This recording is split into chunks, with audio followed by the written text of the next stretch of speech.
The first crack appeared subtly, like a hairline fracture in a seemingly perfect vase. It was Amelia's phone, face down on the kitchen counter, vibrating with an insistent buzz. Normally, she'd grab it instantly. This time, she let it ring, a strange, almost guilty flicker in her eyes. I dismissed it. We all have moments of distraction. But the moments multiplied. Whispered phone calls taken in the other room. Late nights at the office. Her perfume carrying the faint, unfamiliar scent of sandalwood. My gut churned with a growing unease. I told myself I was being paranoid. Amelia, my Amelia, the woman I'd built a life with, the woman who promised forever under a canopy of fairy lights just 5 years ago. She wouldn't, could she? The denial was a fragile shield against the sharp, icy truth. The truth that manifested itself one rainy Tuesday evening. I came home early, a migraine forcing me to abandon a crucial meeting. I envisioned Amelia fussing over me, a cool cloth on my forehead, her gentle touch a balm to my throbbing head. Instead, I found him. Right there in my living room on my sofa, his hand tangled in Amelia's hair. The sandalwood scent hung heavy in the air, thick with betrayal. My breath hitched, the world tilting on its axis. The vase, already fractured, shattered into a million pieces. He was Daniel, a colleague from her office, a man I'd met at company picnics, shaking his hand, welcoming him into our home.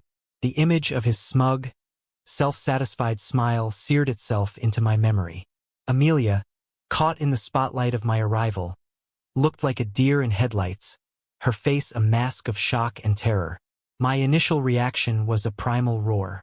I lunged at Daniel, fists clenched, the red haze of fury clouding my vision. But something stopped me. Perhaps it was the pathetic whimper that escaped his lips as he scrambled back. Or perhaps it was the devastating emptiness in Amelia's eyes. The rage morphed into a cold, calculating resolve.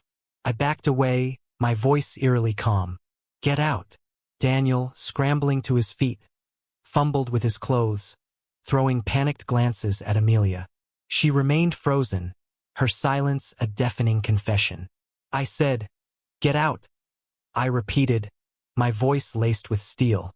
He didn't need to be told twice. He bolted, leaving a trail of discarded clothes in his wake. I turned to Amelia. The silence in the room thickened, suffocating. "Explain." The word was a ragged whisper, the remnants of my shattered world clinging to it. Her response was a torrent of tears, a jumble of excuses and apologies.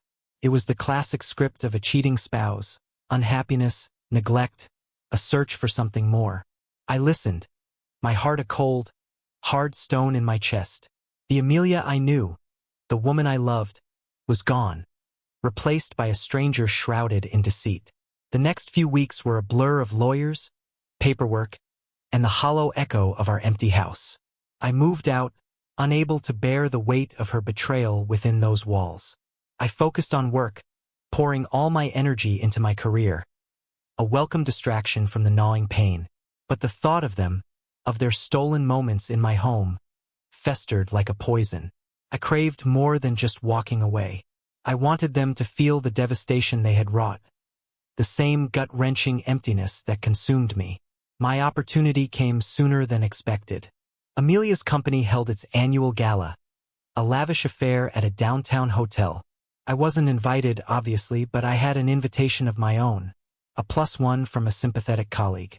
The gala was everything you'd expect, champagne flutes clinking, forced laughter echoing through the ballroom, and a sea of designer dresses and tailored suits. And there they were, Amelia and Daniel, holding hands, whispering sweet nothings, their faces glowing with the illusion of happiness. They were the picture of a perfect couple, oblivious to the storm brewing on the horizon. I waited for the perfect moment. It came during the CEO's speech, a droning monologue about company profits and market share. I slipped away unnoticed, heading toward the projection room. A quick conversation with the AV technician, a flash of cash, and I had what I needed. As the CEO finished his speech, a hush fell over the room.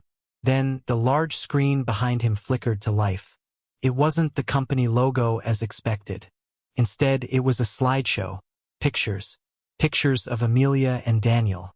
Stolen moments captured on hidden cameras I'd installed in my living room.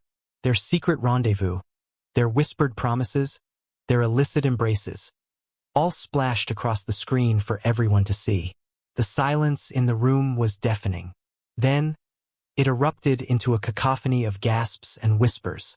Amelia's face drained of all color, her eyes wide with horror. Daniel, beside her, looked like he'd seen a ghost. The CEO, speechless, fumbled with the microphone.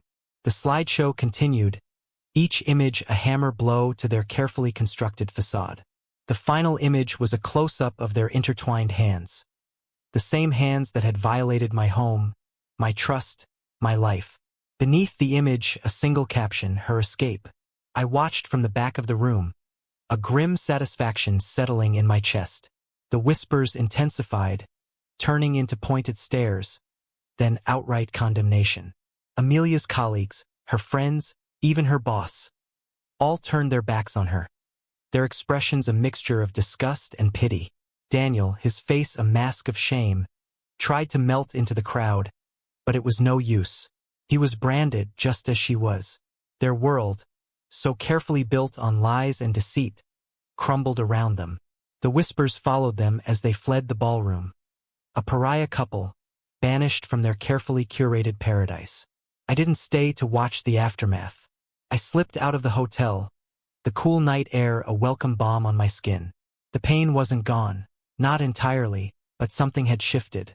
The anger, the bitterness had begun to dissipate, replaced by a sense of closure.